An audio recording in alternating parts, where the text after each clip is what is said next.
Welcome back to another episode of Theory of Anything, official podcast of nerdsareus.com. Oh. My name is Ford, head host of this episode, and here with me... Head honcho. Yeah, head honcho of this episode. And here with me is our space captain sci-fi specialist, Paps. Whoa. Me? How are you doing this fine day? I like that title. Yeah, Yeah? I'm fine, thank you. Yeah, but you are the sci-fi nerd, isn't it? Am I really? I suppose I do like sci-fi probably a bit more than Devon. There you go, yeah. Maybe, yeah. Yeah, it's my favourite genre. Yeah. And on my left, we have our fancy aficionado, Devon. What's that mean? What's He likes fantasy stuff. aficionado or fancy? So I just like fancy stuff. Okay, that's nice. Which word are you questioning? Yeah. Just need to You've read all of the Game of Thrones books, haven't you? Wait, almost. I'm still. Almost And he likes chugging through them. Lord of the Rings. Yeah. Yeah. Oh, I guess there that you is go. fantasy. That makes you the fancy aficionado. Then. Oh, fantasy. I thought you said fancy. Oh, So I was like, what? No wonder you I like questioned fancy it. things. Okay, yeah, that's nice. Like those little cream cakes that Mr. Exactly, Kipling I do. made. Yeah. Forever chasing it. That's quite nice. So what's happening in your happening sphere? Well, we've decided episode 40. You did introduce the episode number, didn't you? Episode 40. Episode 40, thank you. Yeah. It's important to mention that. We just thought we might stir things up a little bit. Every so often, and it's nothing set in stone, but every so often we ring the changes. Is that a good way of putting it? So we're starting season 3. Don't ask me how the numbers work, because we did like 20 episodes without tweaking anything. No, 30. 30 episodes, yeah, season one. episodes without changing anything. And then we've had almost 9 or 10 episodes of season 2 where we changed our running order of things, and we thought we'd ring the changes again with the beginning of this new episode. We do have a guest later in the show. But so we're starting season 3 with some new sections and new headings and things like that, and you'll see that as you listen on. Well, you won't see it, you'll hear it later. Yeah. Good. Yeah. You sound really excited about that. Inspired enthusiasm for the listener. Yeah. All right, Devon, what have you got to bring? What are they going to do next? I've just been doing my thing, I'm doing quite well. Doing a lot of work around the house and this and that. Getting close to baby arriving, so getting things ready and tit and things like that. Good job. We got approved yesterday to have a home birth, which is quite good. Really? Yes, so that's looking Gucci. You getting a jacuzzi, eh? Yeah, we got one downstairs, bro. Very cool. Fabulous. Yeah, it was inflated yesterday, so that's all working and everything. Well, be careful not to do what happened with your little sister's birth, which was planned for home, where we filled the swimming pool up on the Friday, I think, in anticipation, and had a little dip and a swimming around in it. And then when it come to baby being born on the Sunday, the nurse said, no, you can't deliver in there because it's been sat too long and you've already used the water. So only get in the water when you know baby's definitely coming. Exactly. Okay. Yeah, that is the strap. Is that when the baby's text you to say she's about to arrive? Exactly. Yeah. Like, I'm 10 minutes out. So, okay. It's like when you arrive at McDonald's and you've already ordered food on the phone. I'm here now. Yeah. Exactly. So yeah, I don't know why I went into that much detail, but there we are. Yeah, looking forward to things potentially going back to normal as well. I don't know if you guys have seen Bojo's plans. Bojo. Yeah, it's quite Supreme Leader. Yeah, the Supreme Leader Bojo. He's it's quite the news. So by the 21st of June, we should have all legal limits on social contact removed. So Party time. that looks quite cool. Yeah, seems like the vaccination's going quite well. What's the first thing? What's the thing you're most interested in getting back to? I want a Burton barbecue. Yes. Okay. For our listeners, probably won't know what that means. Yeah, just a It's family a big family barbecue. get together. Yeah, and you see everybody, and it's nice and sunny, missed- and get to catch up with everybody. And it's very nice. We've missed that last year, didn't we, all together? So, Yeah. like most people, Very good. absolutely in agreement there. Yeah. I'm looking forward to just sitting at home and being on my own. But you know that you could go out. You just want to sit. Yeah, exactly. Yeah, I won't choose to You stay home. Yeah. Yeah. On purpose. Yeah. Yeah, not because you've got. We always want to do things we're not allowed to do. Yeah. I think mine kind of comes with baby coming as well, because I want to go and have a drink with my wife. And obviously, she can't have a drink because she's pregnant. So Yes. so it kind of comes into one. So hopefully, looking forward to that. And now for our new segment. Anything newsfeed. Right, so it's coming under our new news segment because it's not really new news because it's a story from the 25th of October, 2020. But it's the first time we've spoke about it, and I heard this for the first time the other day, and I thought I'd share it with you. Do you know what a zeptosecond is? Have you ever heard that phrase? Yes. A thousandth of a second, is it? Oh, let me tell you, this is gonna cook your noodle if you think it's a thousandth of a second. But a good guess. Scientists, remember this is back in October. Scientists have measured the shortest unit of time ever. The time it takes a particle to cross a hydrogen molecule. That time, for the record, is 247 zeptoseconds. A zeptosecond, here we go now, is a trillionth of a billionth of a second. Oh. Wow. Yeah. Or a decimal point followed by 20 zeros and then a 1. Right, so take a billionth of a second. Now, I know a little bit about time. I've been in it for a while. I've been dealing with time longer than any of the rest of you here, that's true. okay? And when I watch Formula One, which is my favourite sport, if in a minute and a half lap time, 2 cars come within a thousandth of a second, that's about 6 inches of car length. So they've done a minute and a half or 2 minutes worth of lap, and they finish within 6 inches of each other, which is incredible. A thousandth of a second is a very, very fraction of time. A car doing 180 miles an hour being that far apart from each other at the finish line, that's about a thousandth of it. Oh, for the benefit of listeners, I'm holding my hands about 6 inches apart, okay? Makes sense. Yeah, I forgot we're not on video, So that's about a thousandth of a second. Imagine a billionth of a second. That's a lot. Just for 1 minute. A pause for that, while you think about that. Yeah, I'm imagining. Don't edit that pause out. That's an effective pause. Okay. Just get your head around. A billionth of a second. All right? Okay, yeah. Now, a zeptosecond is a trillionth of that billionth. Of a billionth, yeah. Yeah, but they're just making stuff up now, though, aren't they? I that's why I brought it. I knew exactly what Ford's response would be.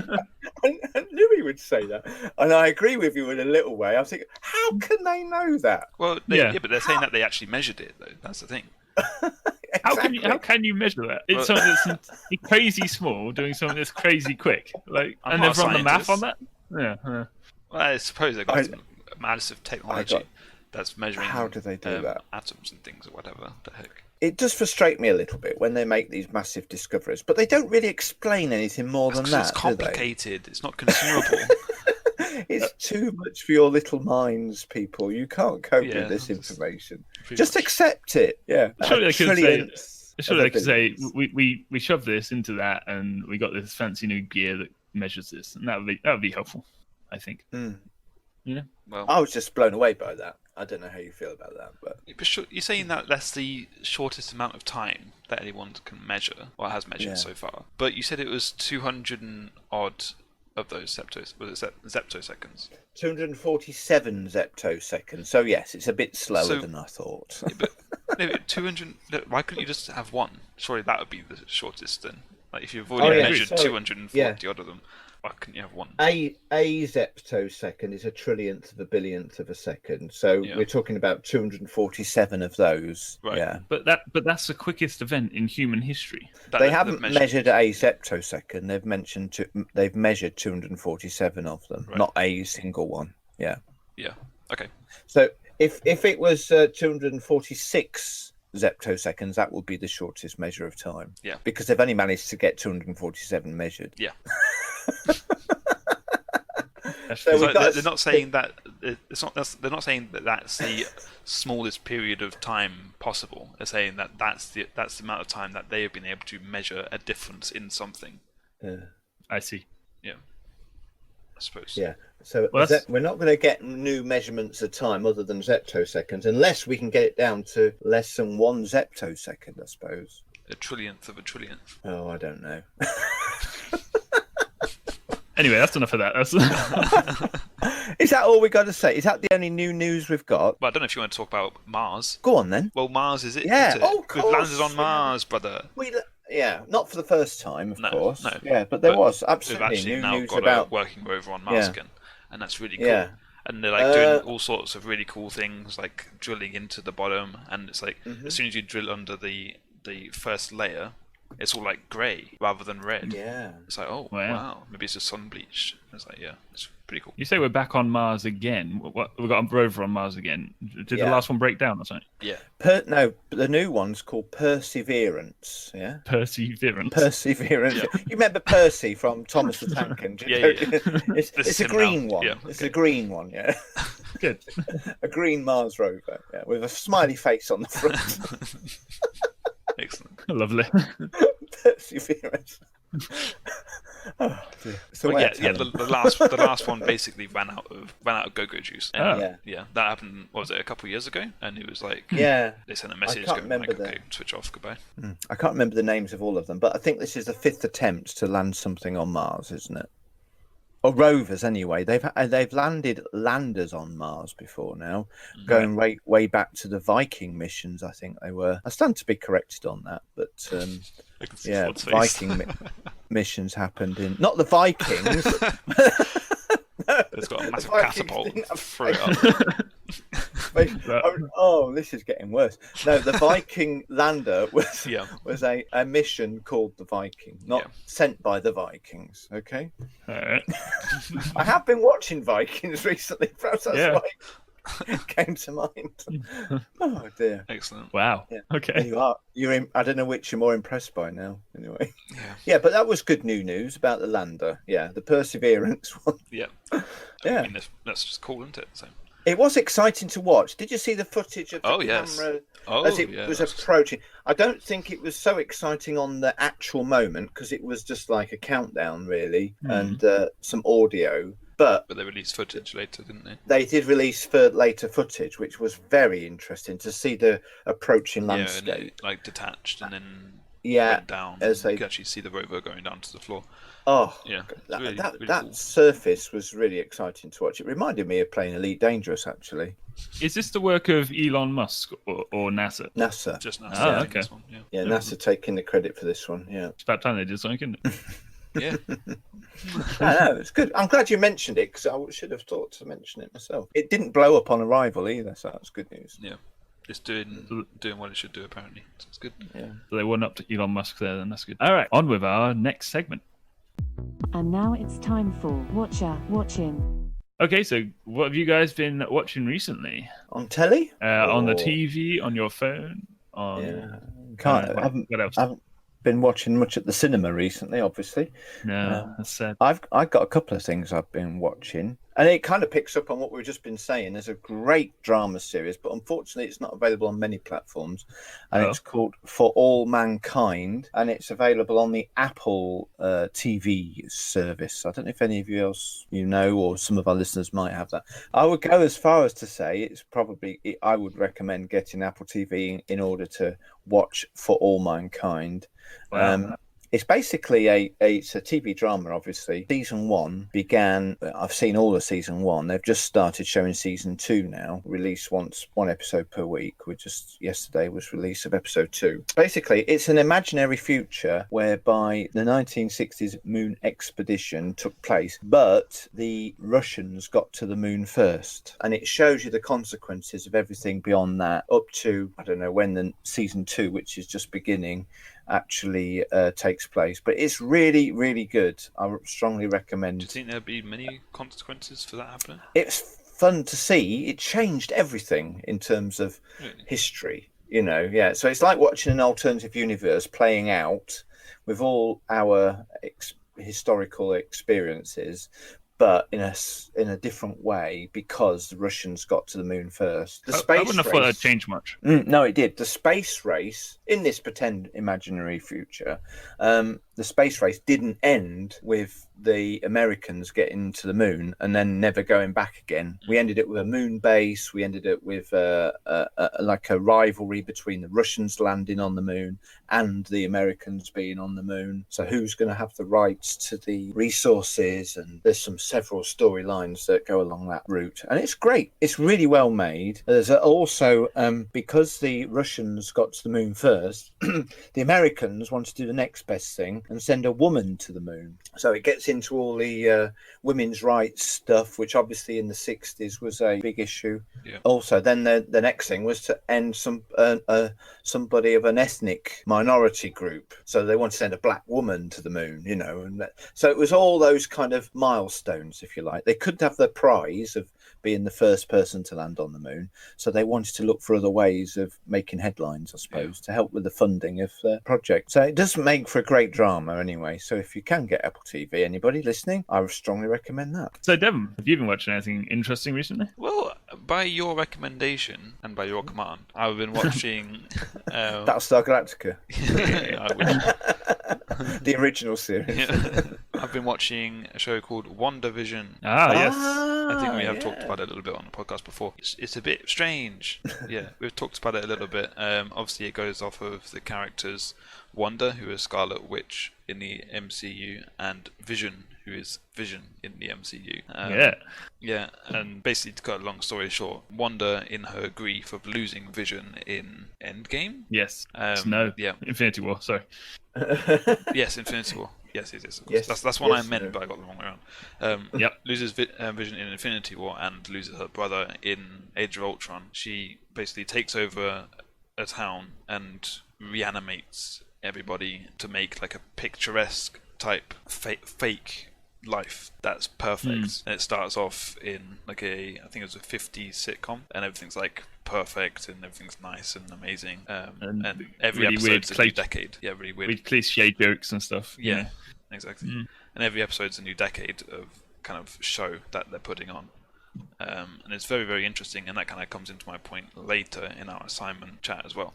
Yes. Yeah, that's what I was thinking. Very clever. Ford was saying how the first couple of episodes didn't really, it takes a while to get into it. But I actually enjoyed the first couple of episodes. I've enjoyed every episode, I think. Wow. I thought the first couple didn't have much going on. It was a bit dry, but it's still all right to watch. But because you don't know what's happening, there's the underlying eeriness of the way everyone's acting.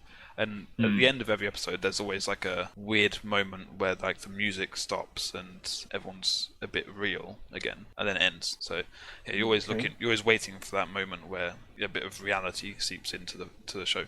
But yeah, I'm really enjoying it. I do recommend. Okay. It's on Disney Plus, of course. I might. Is it? Yeah, because obviously it's that's Disney. no good then. Why? I've let my Disney Plus subscription lapse. I only had 6 months of it. So It's gone up in price as well, so that's an issue. Really? Yeah, I think it's gone up to $9.99. They keep asking me to come back for the original $6.99, whatever it was, but I haven't. Yeah. Oh, I can't watch it then. Disney got starred recently, didn't they? Yes. I don't know if you know Star. I've seen it. I've seen that happen, but I don't know what it really means. I mean, now you've got 18 rated things on there as well. Is that right? Oh, Really? On Disney? Yeah. How bizarre. I think that's right. well, they're buying everyone, aren't they? They're really branching out. Yeah. They're taking over the world, I think. Yeah, there you go. So yeah, that's what I've been watching. I mean, it's quite enjoyable. We're watching it together, me and my wife, and yeah, whereas because they release the episodes weekly, so you're always waiting for the next episode. Yeah, it's quite cool. Yeah, I agree. Really good. I've been watching some Yes Minister. It's not exactly. Fabulous. I've seen it all before, but I've been going back to it. It's really funny. I don't even like politics, but it's I don't know. It's really great. Have you guys seen it? Well, yes, I've seen it. Is he watching Prime Minister or Minister? Yes, Minister at the moment. We'll go on to Prime Minister after, I suppose. You bought me the box sets years ago, I think, and they're still sitting there, and I really need to watch them. Obviously, it's come at your wife's recommendation, has it? Yes, yeah. Oh, good. Well, now you've said you're watching it. I have looked at it and thought, I need to get that opened out and have a look at it, yeah. It's really funny and quite cynical. It really makes you want to watch the next one, you know? It's just really yeah. I definitely recommend it. Do you think my wife would enjoy it? Yeah. She doesn't like comedies, does she? Yeah, she's coming on later, so I'll tell her you said that. Oh, no. I don't know, it's a toss-up because it's not an American. It's very English, so you know. Very British. Yeah. comedy. So she might be into it. Yeah, okay. Yeah. Dip our toe into that. Yeah. I got one more. It's a bit, I don't know whether to talk about it or not really, but I mentioned it in our last episode when we were talking about evil, weren't we? Because it is a bit of a gritty, not so nice thing to watch, but Utopia. And I only touched on it last episode, but I've watched now the original series of Utopia came out, I forget now what year, a good 10 years ago. And what's interesting about it is I'm sure it's to blame for some of the resistance these days to the people taking the vaccine, because it predicts that this flu pandemic vaccine is responsible for reducing the world's fertility, preventing people from procreating. Anyway, but they've recreated this drama with like a new American version and brought it up to date, although there's no mention to the current pandemic. So it's gritty and it's very kind of come back and watch the next episode as soon as you can type thing, very Moorish. But there's some I don't know whether I even want to include this in the conversation really, because I'm not recommending it. But the only reason I mention it is interesting when I hear some of the reservations about taking the vaccine now in the real life, that's going on around us. Funny how our fiction has kind of been played out now in the real world, and in the show Utopia, they justify this quite reasonably by saying we can't sustain the world's population the way it's going. So I was going to say, like, surely that's a good thing, isn't it? Whoa, reduce eugenics. Eugenics. Yeah. We're getting into that subject. And they're saying that we're going to approach 7 billion population, and it's just going to keep escalating and escalating beyond control. We don't have the resources, and so there can be more people in poverty and desperation with the climate change. It's going to escalate climate change, all these other things. We need 500 million people on the world, and if 95% of the people can't have babies in the future, then we will get to a level of population quite naturally with which will be sustainable, and everybody will be able to live a lovely life. I mean, that's not very naturally, though, is it? No, but you don't have to shoot anybody. You don't have to shoot anybody. True. That's we haven't got to. But and it sounds like a clever plan. Not that I'm endorsing it. But it sounds like a clever plan. Apart from the fact, of course, that today my generation is going to be looked after by your generation, But say if your generation became infertile, who's going to look after you? Government. So, there's a moment of pause to consider. Well, the government, if we go in the route with the, and it goes right the way back to episode 1, funnily enough, when I was talking about the happiest people that have ever lived and the happiest people who will ever live. Could we be going down that route? And I think you mentioned eugenics then. Eugenics, did you say? Yeah. So, oh gosh, I never expected the conversation to go that route. But that Utopia show, I wonder the timing of it. I wonder if some of the people who are now voicing their concerns, because there's absolutely no evidence to suggest that the current vaccine in the real world has got any after effects such as infertility and things like that. So, but I wouldn't be surprised if some people have been watching Utopia and thinking it's a statement of true life facts. So. Yeah, I can understand people's concerns about it and everything, because it's come out. The vaccine's come out very, very quickly, and it's being taken en masse. So I can understand people's concerns, but also people don't trust scientists anymore, do they? No, or politicians. Or the media, or anyone. No. Apart from YouTube. I think we're saying no more about that for now. Or YouTubers. Podcasters. Don't listen to a word we've said. What do we know?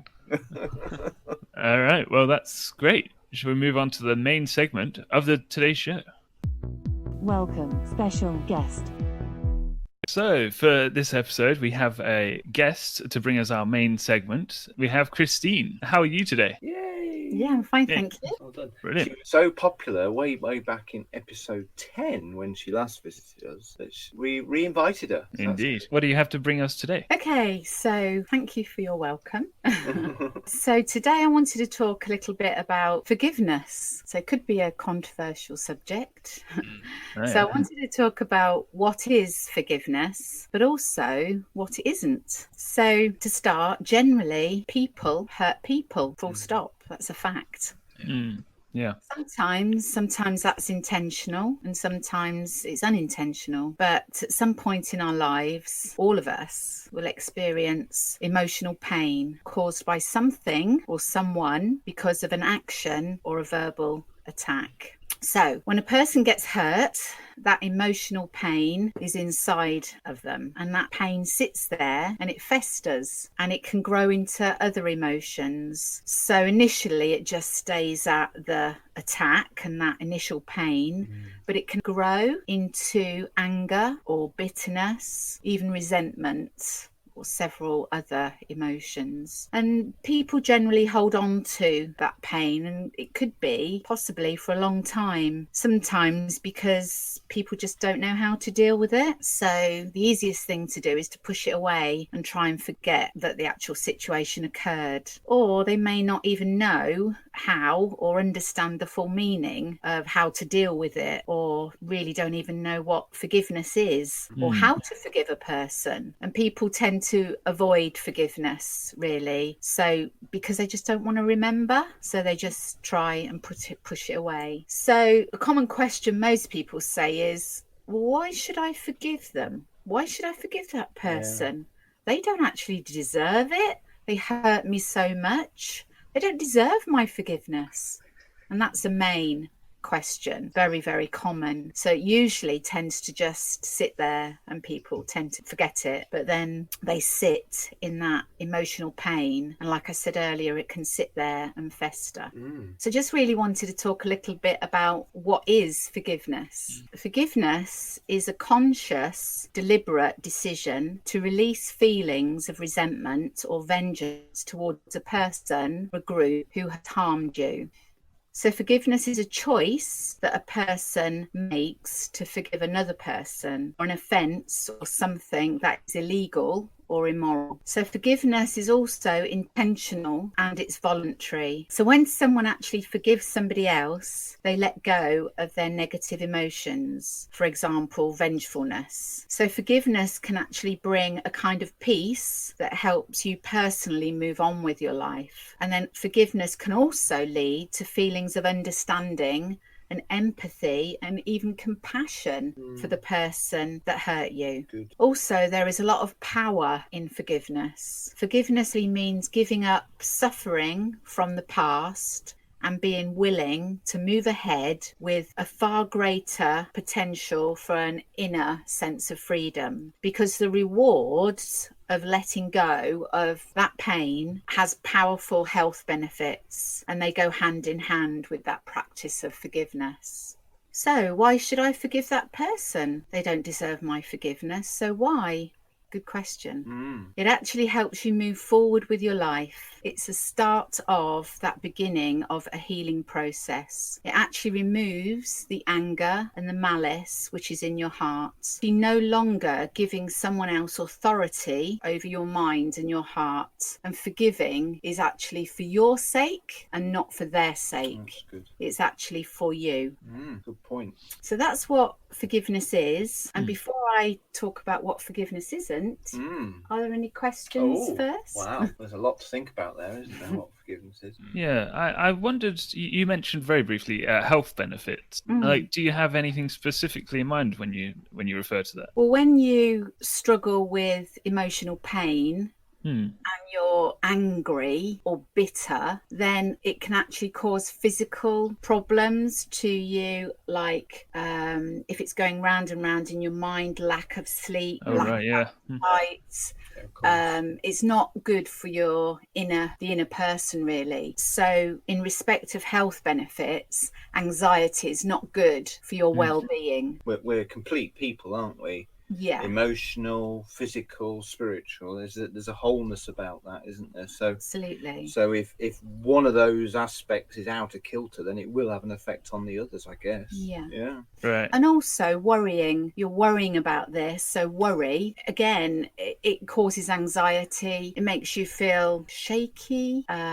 Just doesn't give you the freedom that you deserve to be free from worry, because it's always ever present in your mind. You know, it's always there at the forefront of your mind. So Right. you're free from this anxiety, really. I suppose that's really going to be most obvious if you're holding unforgiveness towards somebody's hurt you, and there's always that concern if ever you're going to have to face that person or bump into them again.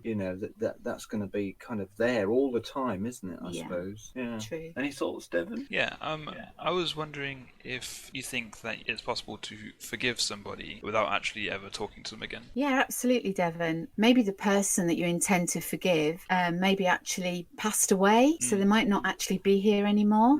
And also they could potentially be the other side of the world. Yeah. So it's not as though you're going to bump into them or meet them on a regular basis. Right, So yeah. and it's like I said earlier, forgiveness is for your sake. It's not actually for their sake. Yeah. So what forgiveness isn't? Forgiveness is not about forgetting Yeah. or excusing the harm done to you, or even making up with a person that has caused you harm. And forgiveness does not mean condoning or excusing the wrong. And it also doesn't minimize or justify the wrong. We can actually forgive the person without excusing the act, if that Yeah. makes sense. Yeah. That's good. Also, forgiveness is not giving in. So it's not as though you're letting somebody off the hook. It means that you're releasing yourself off the hook. So that's one of the things that people hold on to for forgiveness, not forgiving them, is because they just feel like they don't want to give in. They think that the other person has won. Or that they don't deserve it. Absolutely. Yeah, I'm not going to forgive them because they don't deserve being forgiven. Yeah. Forgiveness is also not about being weak. By saying, I can't possibly forgive, you don't know the pain that they've caused me,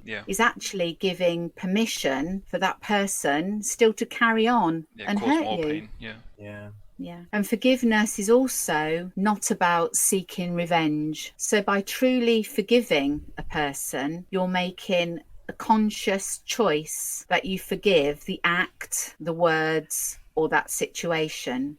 So several months later down the line, you don't look for ways to pay them back. Yeah. So you dealt with it once and for all. So it's not about seeking revenge. Very good. Any questions about what forgiveness isn't? I think a lot of, I guess it's less of a question, more just like you recognize it, because Rebecca and I talk a lot about how if someone does something wrong, it can be very easy to just go like, oh no, it's okay. When if you actually think about what that means, like it doesn't mean you have to say it's okay, because the act itself may not have been okay.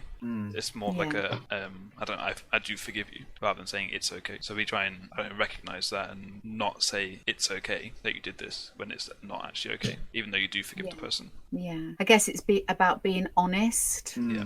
Really, if it did hurt you and cause you pain, then it's not okay. Exactly.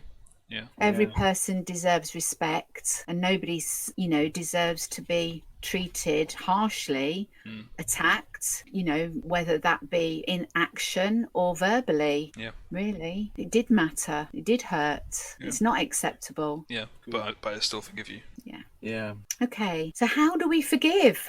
Good question. Okay, so there's actually several ways you can forgive somebody. One of the most positive ways is talk with a trusted friend or a trusted family member, or if you don't feel able to share with a family member or friend, you could actually maybe seek professional help with a counsellor, or if you are a part of a church and you have a faith, you could speak to a minister or a leader in your church, or you could simply do this alone. So the first thing really you need to do when you need to forgive somebody is to actually acknowledge the hurt. So it's actually recognizing that you are in pain and then try and identify the emotion that it's causing. So maybe a journal will help if you are doing this on your own, to write it down. Actually write down the feelings that it's causing you. So feelings like I'm feeling angry, or I'm feeling bitter, or I can't look at that person in the eye anymore because they've hurt me so much, or I'm just not functioning correctly. I can't think of anything else or focus on anything else because of this. So it's just acknowledging the pain that it's causing you. The second thing to consider is how it's actually affecting you. So again, you could be writing this down, or you can be talking to your trusted friend, counsellor or minister about this. So how's it affecting you? Is it causing you lack of sleep? Is it causing lack of appetite? Is it causing you not to be able to focus properly on your job or anything really, even your hobby that you can't immerse yourself in, because this is first and foremost paramount in your mind. So this is affecting you all the time. So it's discussing that really, and it's getting it out, verbalizing it or writing it down in your journal. The third thing that you need to do is accept that you cannot change the past. What is done is done. The person has actually hurt you. They could be, like I said, the other side of the world or even dead. But what has happened has happened. You just need to accept it. The next stage of forgiveness is you need to make a decision. You need to determine within your own mind whether or not you choose to forgive them. So all I can do here is just encourage you to make a positive choice here for your sake. So it's making the choice. So determine whether you want to and you're going to, or whether you don't want to and you want to continue to hold on to it. It's your choice. And then finally, you need to forgive. If you make that choice, you need to forgive the person by verbally speaking out loud what they've done to you, or writing it down, what they've done to you and how it's made you feel emotionally. So you are saying, you are choosing to forgive that person. So make the choice. Don't say, I want to forgive. Say, I choose to forgive. So then get literally all the cards on the table. Tell yourself or the person you're talking to or your journal everything that you're feeling, your thoughts, how it made you feel, how you reacted to it, how you've suffered through it. Literally, it's your opportunity to literally put everything on the table until you literally feel completely empty and unburdened of everything that's inside you emotionally. This is really, really hard to do, and you may cry, but if you do, that's fine, because that just shows that you're engaging with the process. It can be painful, but I can assure you it's not going to be as painful as it originally was when you went through it in the first place, when you was either verbally attacked or the situation happened to you in the first place. So yes, it is sort of reliving it, but not as bad. But well done for doing it if you do actually make that positive choice. And afterwards, there is this sense of freedom. There's this sense of, oh, gosh, I feel so much better. Why did I wait so long?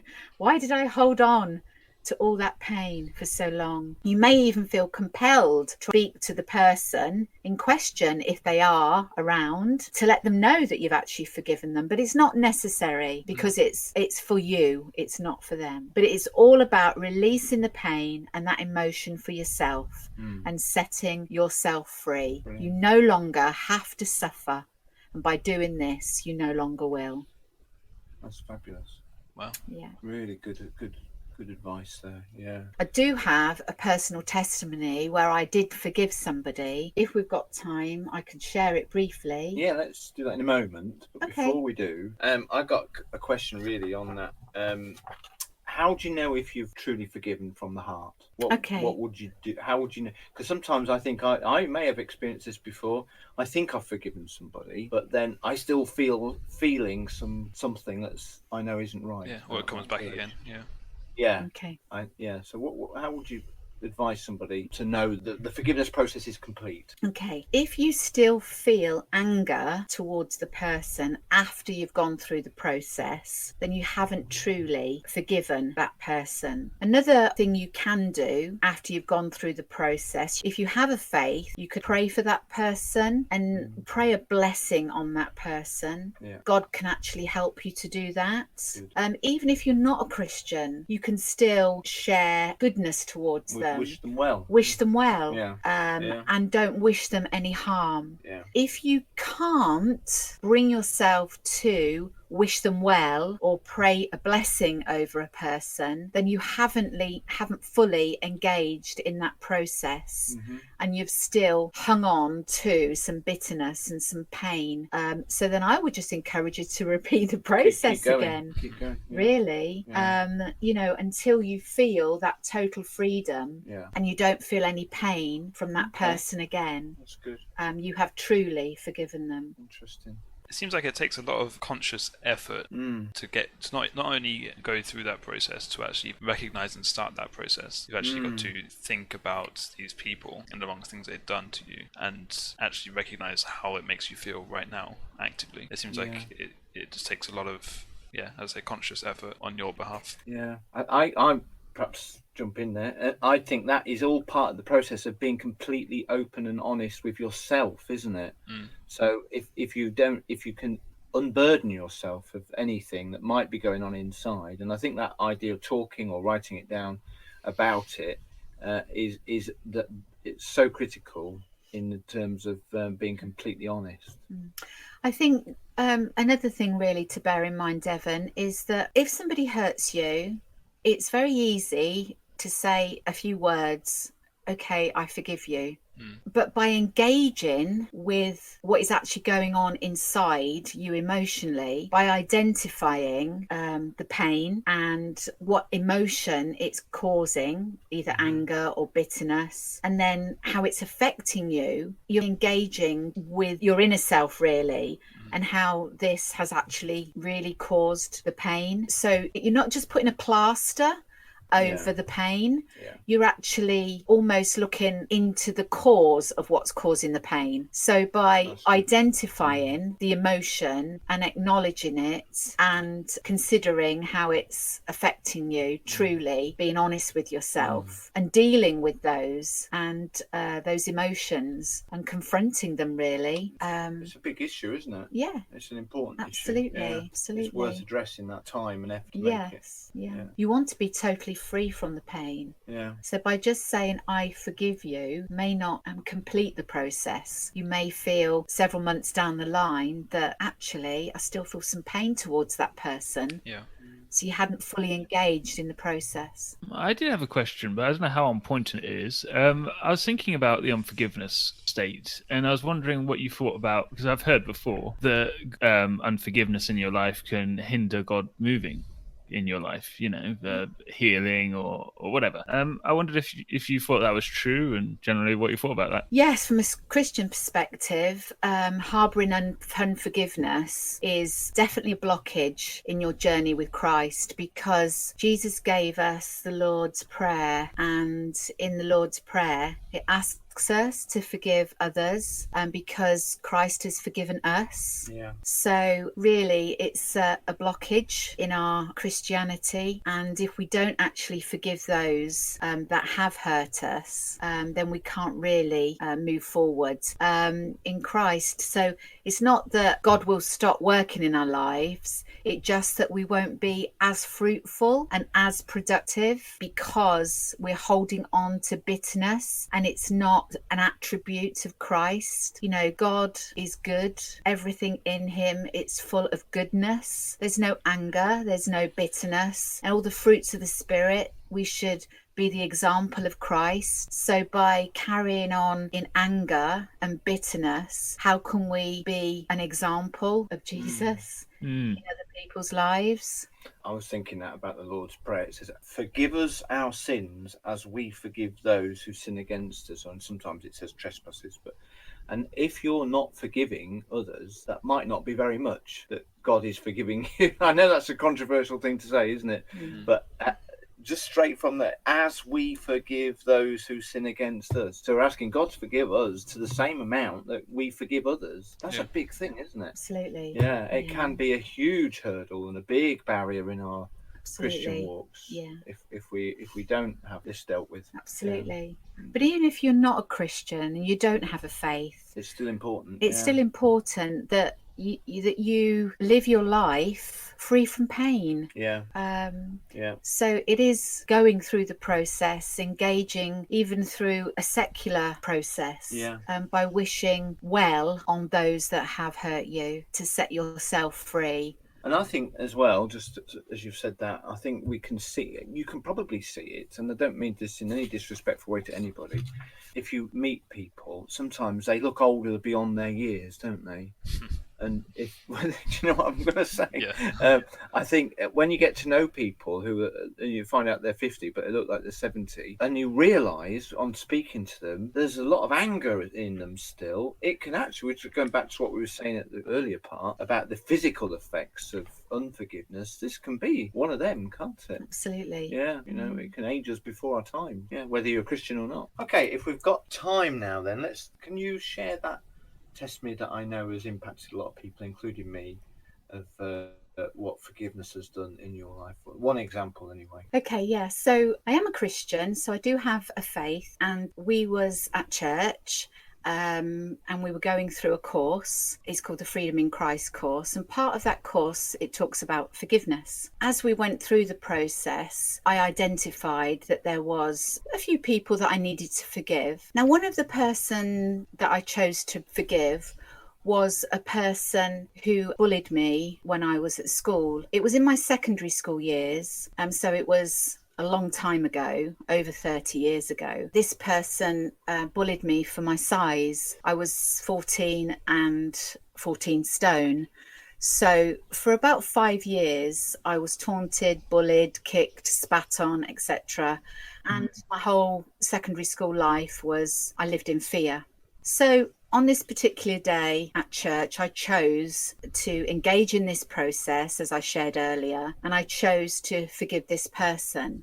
And it was difficult. And yes, I cried, but I shared really all the pain that it caused me and all the pain that I held on to for all those years. Very, very painful. After I chose to forgive, I actually felt the freedom from the process. And I remember engaging in a blessing and praying a blessing over this person, and just felt free, totally free from all that had weighed me down for all those years. I think I was a victim of being bullied for all those years, and on that day that I chose to forgive this person, I almost took that label off myself. I was no longer a victim. After that process happened, 2 weeks later, can I just add that I hadn't seen this person for a long time, but 2 weeks after I chose to forgive this person, and I hadn't seen this person for a long time, I was at home in the front garden and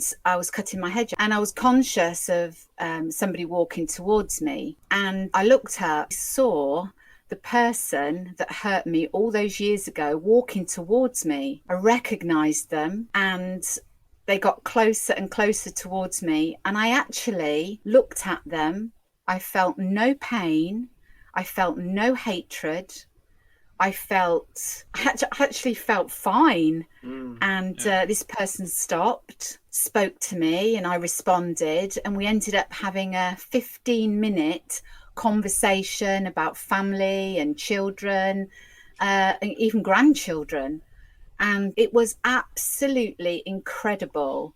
And after this person left, carried on walking and left, I went inside and sat down in awe of what God had done, because 2 weeks ago I had forgiven this person from my heart that I'd lived in fear of for years. And if I'd seen her 3 weeks ago, I probably would have jumped my fence and ran a mile away from her. But there I was, actually engaging, talking in a very pleasant manner, and I had no pain, no hatred. And I sat there and I said, Lord, you are absolutely amazing. Literally, that's how I knew that I'd totally forgiven her from my heart, because I had no fear, I had no pain, I had no animosity, just literally I was totally free from the burden, and that label of being a victim was definitely, that was the confirmation that was definitely removed. It was awesome. I remember you telling me once that that particular person that you forgave and then had that conversation with outside your gun, you did miss a little bit out where you said that she worked in a store, one of the major stores in our local town, and you used to avoid going to that store. You were talking about earlier about having real life ramifications, and now of course you can go in that store now, absolutely, can't you? So she's miracle for the retail in our local town now. She can go and spend money in that same store, which I'm sure they're very happy about. So all I can say really in ending this is let yourself off the hook. If you've got unforgiveness with somebody, then let yourself off the hook. Forgiveness is about helping yourself. It's not about the other person. It's about setting yourself free from that pain. So all I can do is to encourage you to do that, to live a free life, the life that you deserve to live, free from pain. Wow. Marvellous. Thank you very much. Thank you for coming and sharing that. That's brilliant. You're welcome. And now it's time for film assignment chatting. Okay, so for last week's assignment, we've been tasked with watching the film The Truman Show, which is available on Netflix. And so we've all done that, I do hope. Yep. Cool. And I guess we're going to talk about it. What do you guys think? Right onto it. Good. On to the next segment. Didn't you just love the way that when he says good morning, he says good afternoon, good evening, and good night? Oh, yes. That's very you, isn't it? I thought he's nicked my show intro. He's nicked your I thought maybe it sort of recessed somewhere in my brain, and a year ago in January it emerged from the first time I watched the Truman Show as being a good intro to a podcast. Yeah. I didn't even realise. Yeah. Didn't you? No. You remember him doing it though? Yeah, of course. There you go. Wow, excellent. Yeah, I remember watching this film. I was just looking. It came out in 1998, directed by Peter Weir. Stars Jim Carrey, Ed Harris. Anyway, and I remember enjoying it the first time. And obviously I must have watched it soon after it released. We'll come on to some of the ramifications of the themes and the messages behind the film, I suppose, after we've talked about the film itself, shall we? Yeah. But it had a different impact on me this time. Oh, interesting. I do need to make an apology. I think I said last episode, it's not the usual Jim Carrey. You did, yeah. Yeah. But I may have got that a bit wrong. There is some of the usual Jim Carrey, but I think there's there's a different Jim Carrey, and that's the Jim Carrey I enjoyed. I didn't like the rubber-faced, silly performing. I don't think the film needed that. It could have been a different actor playing Truman Burbank if for that reason. But I think Jim Carrey did a good job, apart from the scenes that I didn't enjoy when he's being Jim Carrey. Yeah. Well, I think he kind of works with his like half tragic, half goofy sides because he's a man who's been designed essentially by the events of his life to be a soap opera star, essentially, kind of.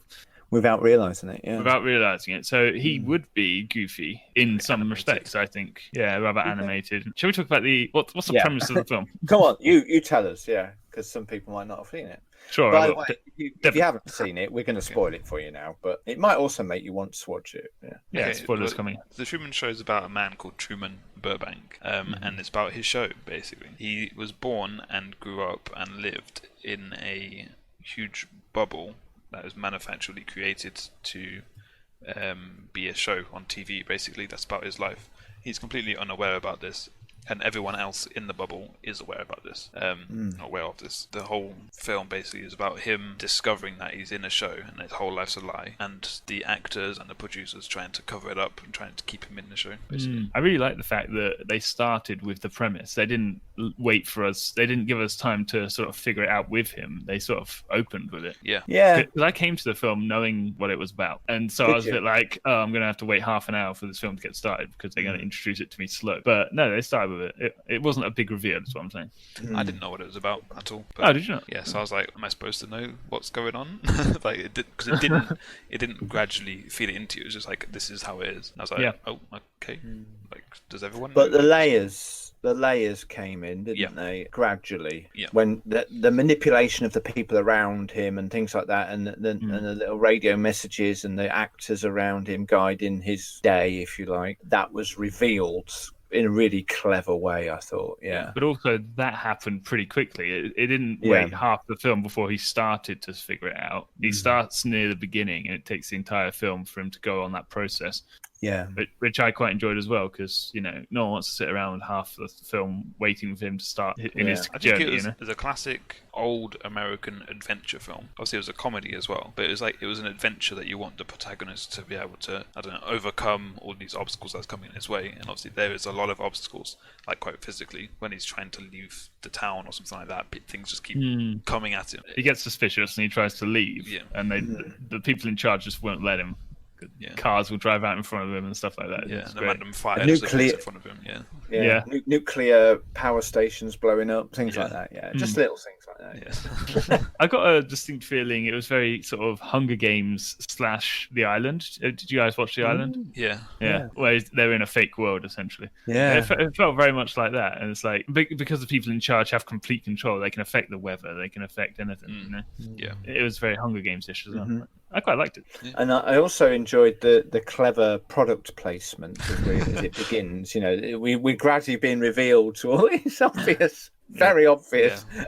Now it's time to earn some money for this, you know, but Truman's unaware of it, isn't he? Initially.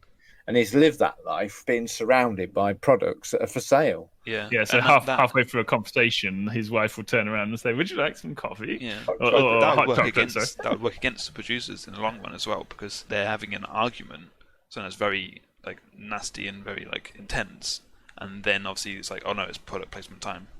And it would just not make sense to Truman. So he'll be like, what are you doing? Like, are you in on this as well? Yeah. Like, it would work against the show trying to get that money. I think the wife character there panicked, and she was like, okay, I've got to do something. Yeah. Here's something I normally do, you know. I don't think that was scheduled, as it were. Do you know? Well, it does seem a bit odd to do that in the middle of an argument, you know. So partway through, we get a flashback to when Truman's out on a ship, and he's with his dad, and then he drowns essentially because there's a storm. And when I first watched it, I kind of felt like he wanted to drown, didn't he? He didn't try very hard to survive, that guy. And then later we find out that actually, he was being written out of the show, as it were. Yeah. And he took umbrage at that, didn't he? And then turned up on the set and revealed himself as his dad again. I think there wasn't much of a reveal for me, because I thought that made sense, that it was on purpose to try and instill a fear of the water, a fear of the sea in him, so he wouldn't try and leave. Very good.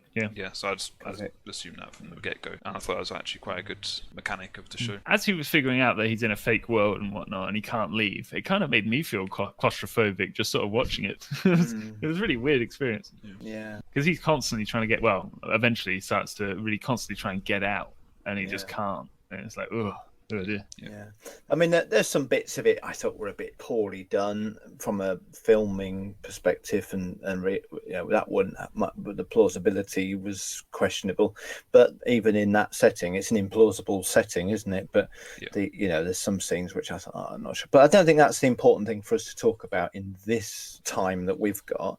I thought the midway interview with the what's his name, Christoph, the guy who's in charge of the whole project, was quite telling, and it was interesting that a great majority of the public were wholeheartedly behind the project. You know, they were enthralled. The you and me's, the rest of the world were watching and loving every minute of this, weren't they? Which makes the ending, which we won't talk about now, very powerful. But before we get to that, I picked up interesting namings of things. Firstly, Truman as a name for a man. He's the only true man in the whole show, in the whole film. Yeah? He's only one being himself, who's true to himself. Sea Haven, this place which is meant to be like heaven. Yeah? And he even says to it, your life in there, the boss man, Christoph, says, the rest of the world is rubbish compared to what you've experienced. It's like heaven on earth in there, so you should stay. Especially because he was a unwanted pregnancy as well. Like his life would have been a lot worse. Yeah. So Sea Heaven, I thought was interesting. So true man, Sea Heaven, and then the the main antagonist, is that? I always get these two mixed up. The bad guy, Yeah. or we think is a bad guy, was Christoph, and that's like of Christ or godlike figure. Yeah. Who's in control of it? Who's flicking all the switches? Yeah. And Very good. At the end, he's like, "I am your creator." Oh, I'm the creator. And even the booming voice. I mean, it's hard for us not to jump to the end, because that's the best bit. It was meant to be like that, with the stairway to heaven and everything like that. Exactly. Yeah. There's a strong spiritual influences in this, I thought. Yeah. Which the first time I saw it, I never saw. That's why I mention it now, because it really, really kind of resonated this time. Yeah. Well. Yeah. I found it really potent when you get the flashback to him at high school. And you see his relationship with his now wife has been sort of set up, and you can see how obvious it is. Obviously, he didn't see it at the time, and we don't.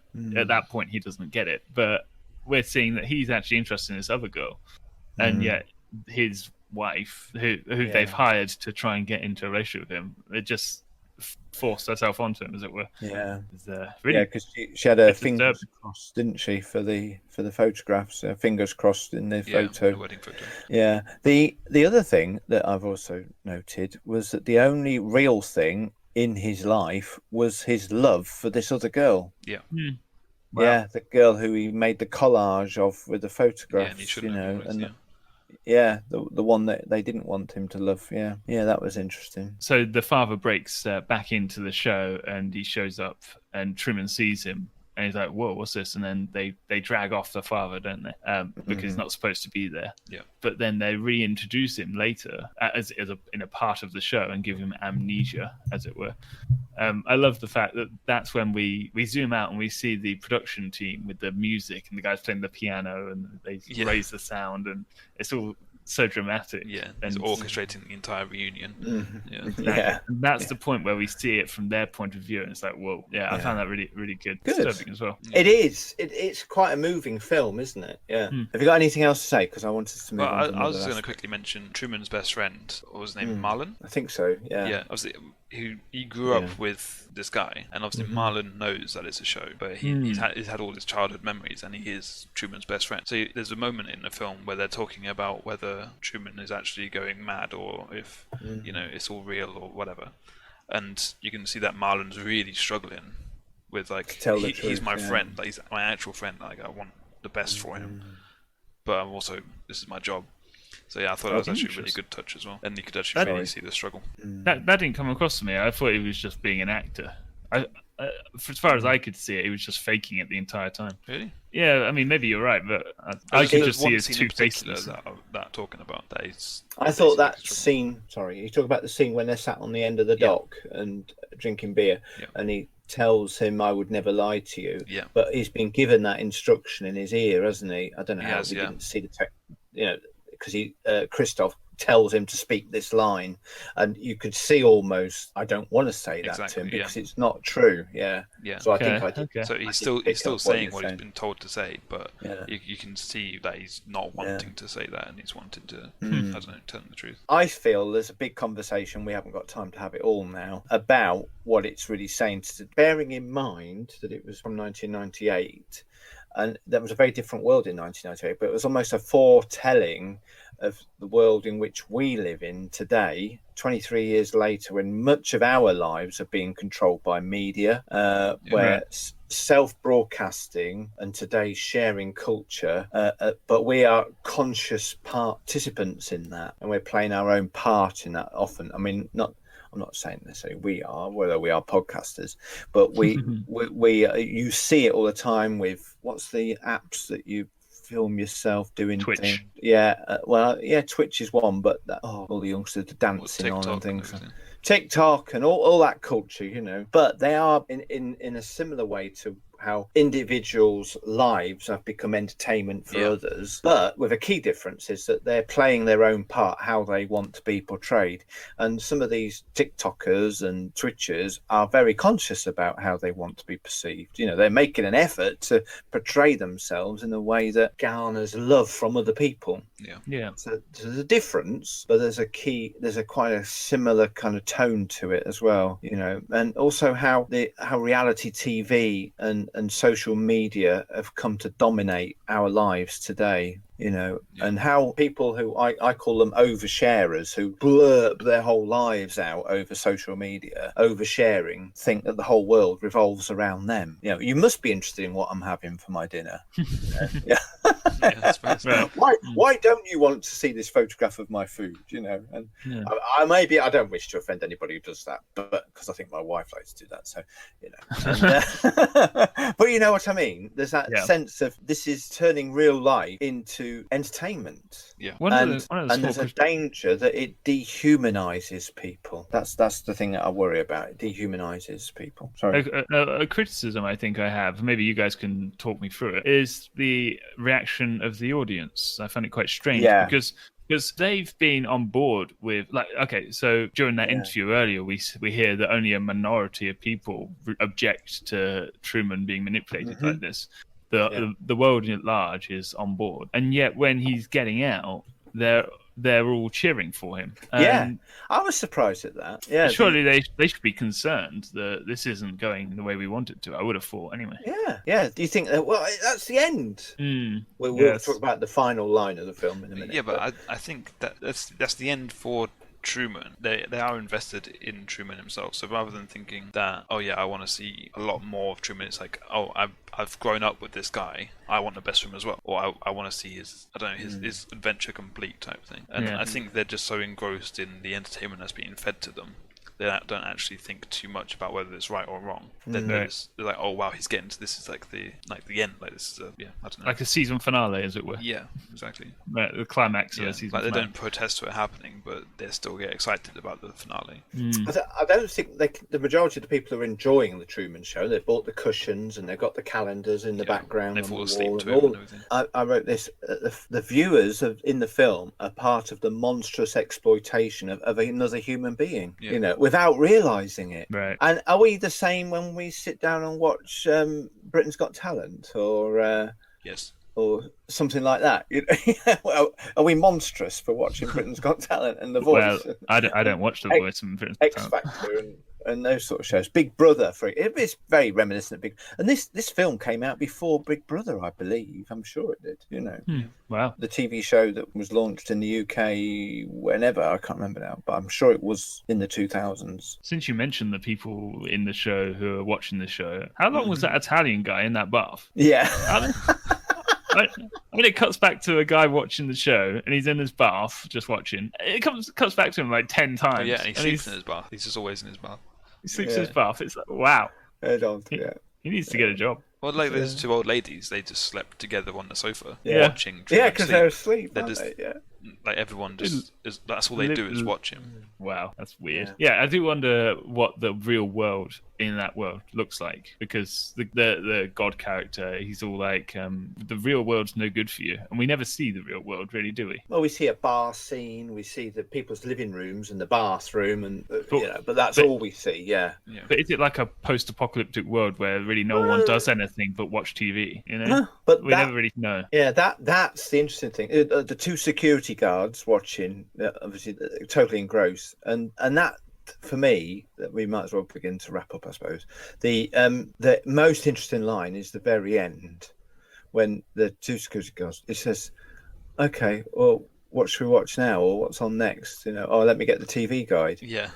This is a 20 some odd year long TV show that's being broadcast 24 hours a day. It's ended. What should we watch next? It's trivialized it all. That's an end. It's come to an end. What do we do now? We'll watch something else. From us watching the film, from a film perspective, I was a bit saddened that we never really got to see him react. Truman, we didn't get to see him react to the fact that his family, his best friend, his wife are all just paid actors.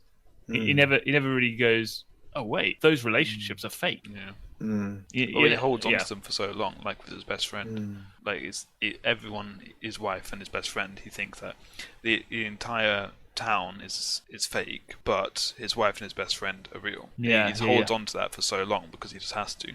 but there's never a moment where you see that switch for him, you know? No. I think it's a gradual realization. He knows that there's something underlyingly wrong, isn't there? You know, and it was probably the scene where his dad's whisked away from the street that it begins to dawn on him that, hang on, the world's not quite right here, you know. And is any what can I and then the scene where the lift door opens and there's people just behind the real set. life act behind the set, if you like, the fourth wall is there, and then of course at the end when he literally crashes into the fourth wall with his boat, you know. That was funny. That made me laugh. I was like, I don't know why, it just made me laugh. But the bow as well at the end, you know, I just found it quite moving, really, very powerful. Did you know as well, my probably final comment is there's a real life condition treated by psychiatrists called the Truman Show delusion. Yes, I've heard of that before, but I didn't know where it came from. Yeah, where people believe that they are being watched by the whole world. Yeah. Wow. Yeah, they believe that their friends and their family aren't real. Yeah, and people are being treated for that. Yeah, in real life, by real life psychiatrists. Yeah. Do you think that watching a film like this causes that condition? I think if someone is prone to certain paranoias, then they can get ideas like that. They think, oh, like, wait, my neighbor acts like that, and then it just goes and carries on. Right. Yeah. Yeah. So I think they can get those kind of ideas from it. But I think there has to be something underlying wrong in the beginning to be able to, I don't know, have that kind of delusion. There's similarly people are convinced that the Matrix idea is real, isn't it? That the world we're living in is fake. Yeah, we're living in a simulation. Yeah. That kind of connects quite nicely to this film, doesn't it? Really, the simulation. Yeah. I have a lot of questions about how the cameras are mounted in this film. Yeah. Some of them have that edge around them, don't they? Yeah. And you think, oh, that's in a buttonhole, or it's a miniature camera that's hidden somewhere. Yeah. But some of them, like the one looking down on the boat, I don't know. But there's some I thought, hang on a minute, this camera angle isn't real. Yeah. There's one floating in the sea when he was hanging off the boat, and there's one just floating in the sea. Is there a fish there? A robotic fish with an eye on it? Maybe, yeah. I mean, in this world, they do say that technology has gone like really, really far. So they had like really, really tiny cameras and things like that. So you could assume that they had like robots. Yeah, but they're all in his house. There's one in the ceiling. You know, he never notices. I don't know. There's 5,000 of them. Yeah, but they're really, really small. They're really small. Okay. Yeah. My question. Some of them are in buttonholes. And things, And the question: you remember when Truman goes missing and everyone's searching for Truman, but there's a lot of people in town who just stop moving. Oh, and then we get to set positions or whatever. First position. Oh, is that what it?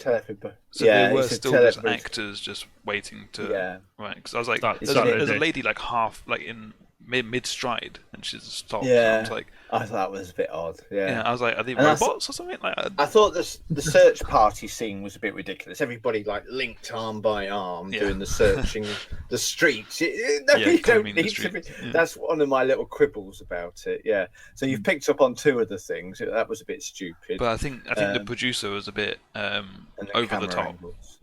So he was very, I don't know, very full on, very intense. So he could have ordered them to like literally comb the streets and things like that, because he was very aggressive in his stance of doing things, very methodical. He'd be more likely to be hidden in a house somewhere than in the middle of a street in the road. You know, you don't need 10 people to walk down the road in a line, do you? You just need 3 to search that street. Anyway, carry on.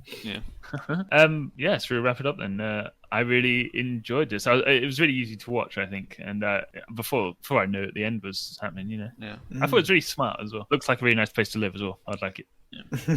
Heaven. Does actually. Yeah. Just before we wrap it up, just because I said I would, it made me think of WandaVision because of the fake reality and everything like that. Yes. And smart. the discovering what it was. It made me think of Vision's discovery of everything's fake. Like Vision was Truman. Yeah. So, agreed. Yeah. That's it. So maybe WandaVision was pulling off the Truman Show for inspiration there. Yeah, could have. So how many inexplicably invisible cameras out of 5,000 do you give it? Out of 5,000. Okay. 5,000 cameras. 10 in your proximity. Yeah.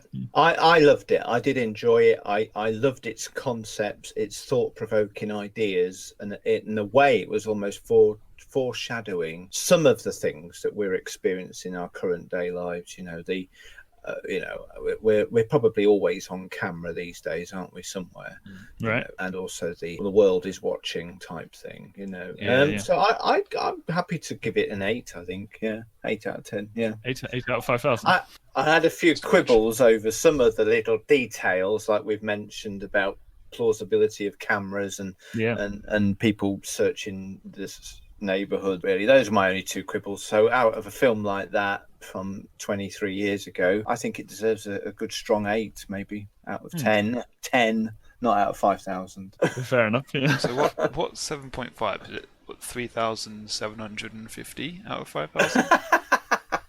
All right. Whatever that is. Yeah? Yeah, 7.5. Is that what you give it? Yeah, that's what I give The it. percentage. Oh, have I got to work that out? I just did that in my head, so it might be wrong. I don't know. Very good. Mathematics isn't an exact science, is it? I think I'd give it 4,500 Whoa. inexplicably invisible cameras 9.5. out of 5,000. 9.5. Yeah, Is that 9.5? I had a really good time with it. Wowee. Apart from they're really determined to make the first on-air conception, and I find that a bit odd. Yeah. There was some disturbing themes to it. Yeah. It was funny but disturbing, and that's the mix I liked. That idea. We will have the first on-air conception. Yeah. That's funny. What they funny set but out to do disturbing. what they set out to do with the film, they actually succeeded very well. Even though obviously it wasn't exactly the type of film that I usually enjoy. They actually really made it it was a very well made film for what they were trying to do. So yeah. Agreed. Wow. So a pretty high scoring round there. So what was your rating, Devon? 7.5 or 3,750. Have I made it overly I complicated? think so. Yeah.